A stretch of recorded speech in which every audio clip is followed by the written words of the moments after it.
اب 15ویں صدی میں ہم ہیں. اب ایک بات میں کہہ رہا ہوں اور وہ میری ذاتی رائے ہے، اس میں مجھ سے اختلاف کرنے کا ہر ایک کو حق ہے. میرے نزدیک 15ویں صدی ہجری اب مجدد کامل الامام المہدی سلسلہ تجدید خلافت کی آخری کڑی کے ظہور کا وقت ہے.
یہ میرا ذاتی گمان ہے، اختلاف کیا جا سکتا ہے. میرا گمان یہ ہے کہ یہ اب جو مجدد آئیں گے وہ حضرت مہدی ہوں گے. پہلی بات تو یہ جان لیجئے کہ مہدی دو ہیں، ایک شیعوں کے مہدی، ایک سنیوں کے مہدی. ان میں بڑا فرق ہے. شیعہ حضرات مہدی کو مانتے ہیں، وہ ان کے 12ویں امام ہیں. ان کے عقیدے کے مطابق انہیں پیدا ہونے کے فوراً بعد اس اندیشے سے کہ انہیں قتل کر دیا جائے گا ایک غار میں چھپا دیا گیا تھا. تقریباً 1200 برس سے وہ اس غار کے اندر ہیں. وہ روپوش ہیں، چھپے ہوئے ہیں، اسی لیے انہیں امام غائب کہا جاتا ہے.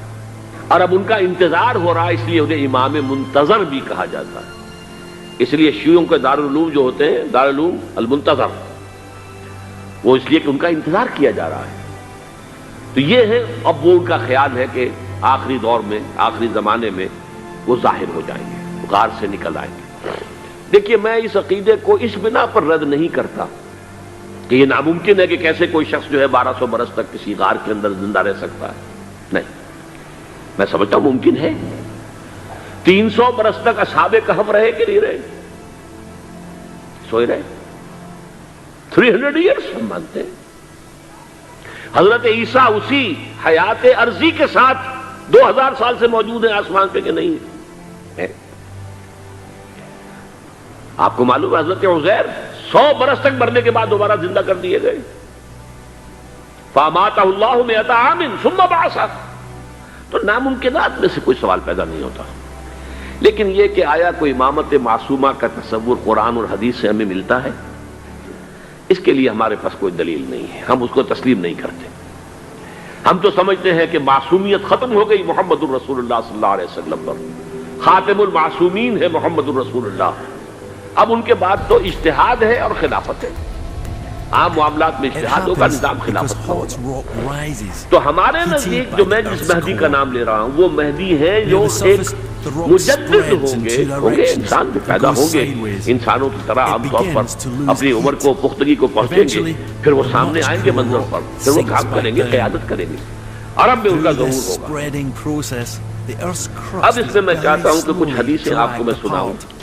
اعلیٰ حضور نے فرمایا لو لم یبقى من الدنیا الا یوم، اگر دنیا کی زندگی میں سے کچھ بھی نہ بچے سوائے ایک دن کے، لطول اللہ تعالی ذلك اليوم، تو اللہ تعالیٰ اس دن کو لمبا کر دے گا. حتی یبعث فیہ رجلا منی، یہاں تک کہ میرے خاندان میں سے ایک شخص کو اٹھائے گا، من اہل بیتی، میرے اہل بیت میں سے، یواطئ اسمہ اسمی و اسم ابیہ اسم ابی، جس کا نام میرے نام پر ہوگا، جس کی والد کا نام میرے والد کے نام پر ہوگا. یملأ الارض قسطا وعدلا کما ملئت ظلما وجورا، وہ سرزمین عرب کو عدل اور انصاف سے اسی طرح بھر دیں گے جیسے کہ وہ ظلم اور زیادتی سے بھر چکی ہو. دوسری روایت ہے حضرت ابو سعید خدری رضی اللہ تعالی عنہ سے، حضور نے فرمایا المہدی منی اجل الجبہۃ اقن الانف یملأ الارض قسطا وعدلا کما ملئت ظلما وجورا. یملک سبع سنین رواہ داود، کہ مہدی مجھ میں سے ہوں گے بڑی روشن پیشانی والے اور بڑی کھڑی ناک والے، وہ زمین کو بھر دیں گے انصاف سے اور عدل سے، جیسے کہ وہ ظلم سے بھری ہوئی ہوگی، اور وہ 7 برس تک حکومت کریں گے۔ عرب میں خالص خلافت علی منہاج النبوہ کا نظام حضرت مہدی کے ہاتھوں قائم ہوگا اور 7 برس تک قائم رہے گا عرب کے اندر۔ عن ابی سعید قال ذکر رسول اللہ صلی اللہ علیہ وسلم بلان یصیب هذه الامہ حتی لا یجد الرجل ملجا یلجا الیہ من الظلم، میں سے اٹھائے گا ایک شخص کو فیملأ به الارض قسطا وعدلا، اور اس کے ذریعے سے اللہ تعالیٰ زمین کو عدل و قسط سے بھر دے گا، اس سے پھر راضی ہو جائیں گے آسمانوں میں رہنے والے بھی وساکن الارض، اور زمین میں رہنے والے بھی۔ لا تدع السماء من قدرها شيئا الا ثبت، آسمان اپنا ایک قطرہ بھی نہیں روکے گا مگر یہ کہ اس کو زمین کے اوپر نثار کر دے گا، بارش کی شکل میں گرا دے گا۔ ولا تدع الارض من نباتها شيئا الا اخرجت، اور زمین اپنی پیداوار میں سے کوئی شے نہیں چھپائے گی، نہیں روکے گی مگر کچھ ظاہر کر دے گی۔ عن علی رضی اللہ تعالی عنہ، یہ حدیث جو ہے مسند احمد ابن حنبل میں بھی ہے اور سنن ابن ماجہ میں بھی ہے۔ قال قال رسول اللہ صلی اللہ علیہ وسلم المہدی منا اہل البیت یصلح اللہ فی لیلۃ، مہدی ہم میں سے ہوں گے ہمارے اہل بیت میں سے، اور اللہ ایک ہی رات میں ان کی اصلاح کر دے گا۔ یعنی وہ پہلے سے کوئی زیادہ روحانی یا دینی کوئی اس سے کی شخصیت نہیں ہوں گے، لیکن ایک ہی رات میں اللہ تعالیٰ ان کی سیرت و کردار کے اندر انقلاب عظیم برپا کر دے گا۔ جیسے کہ میں نے عرض کیا تھا آپ سے کہ عمر بن عبدالعزیز کی زندگی میں انقلاب عظیم آیا ہے، خلافت کا بوجھ پڑتے ہی کہاں وہ خوش باش اور خوش لباس اور خوش خوراک، وہ شہزادہ ٹھاٹ باٹ والا جاگیر والا گورنر کا بیٹا اور خود گورنر، اور کہاں یہ کہ اس کی وہ درویشی، لیکن کنٹراسٹ بہت شدید ہے۔ وہاں جو بھی کچھ تھا وہ تدریجاً آیا تھا، ہوتے ہوتے ہوتے ایک انتہا، اور یہاں سڈن، اور وہ بالکل اس کو پسند نہیں کر رہے ہوں گے، نہ وہ خواہش مند ہوں گے کہ ان کے وہ ہاتھ پر بیعت کی جائے، نہ وہ یہ چاہیں گے کہ وہ میدان میں آئیں اور ان کو جو ہے اپنا لیڈر مانا جائے۔ وَهُوَ كَارِهٌ فَيُبَايِعُونَهُ بَيْنَ الرُّكْنِ وَالْمَقَامِ، لیکن لوگ جو ہے پھر اصرار کے ساتھ ان کے ہاتھ پر بیعت کریں گے رکن اور مقام کے درمیان۔ رکن وہ کونا ہے خانہ کعبہ کا جس میں حجر اسود لگا ہوا ہے، اور مقام ابراہیم جو ہے، ان دونوں کے مابین جو یہ علاقہ ہے یہاں پر وہ بیعت ہوگی۔ وَيُبْعَثُ إِلَيْهِ بَعْثٌ مِنَ الشَّامِ، ان کے خلاف ایک لشکر بھیجا جائے گا شام سے۔ فَيُخْسَفُ بِهِمُ بِالْبَيْضَاءِ بَيْنَ مکہ وَالْمَدِینَہ، لیکن اللہ تعالیٰ اس لشکر کو مکے اور مدینے کے درمیان وادی بیضاء میں دھسا دے گا زمین کے اندر پورے کے پورے لشکر کو۔ فَإِذَا رَأَى النَّاسُ ذَلِكَ، جب لوگ یہ دیکھیں گے کہ اتنی بڑی نشانی ظاہر ہو گئی، أَتَاهُ أَبْدَالُ الشَّامِ وَعَصَائِبٌ من العراق فَيُبَايِعُونَهُ، اب شام سے سارے کے سارے جو اولیاء اللہ ہیں وہ بھی آئیں گے، اور عراق سے جوک در جوک لوگ آئیں گے اور ان سے بیعت کریں گے۔ وَيَعْمَلُ فِي النَّاسِ بِسُنَّةِ نَبِيِّهِمْ، پھر وہ عمل کریں گے لوگوں کے مابین، حکومت کریں گے اپنے نبی کی سنت کے مطابق۔ وَيُلْقِي الْإِسْلَامُ بِجَرَانِهِ، اور اسلام اپنی گردن زمین پر ٹکا دے گا۔ وَالْأَرْضَ فی الارض، زمین میں۔ فَيَلْبَسُ 7 سنین، پھر وہ 7 برس تک حکمران رہیں گے۔ ثم یتوفا، پھر ان کا انتقال ہوگا۔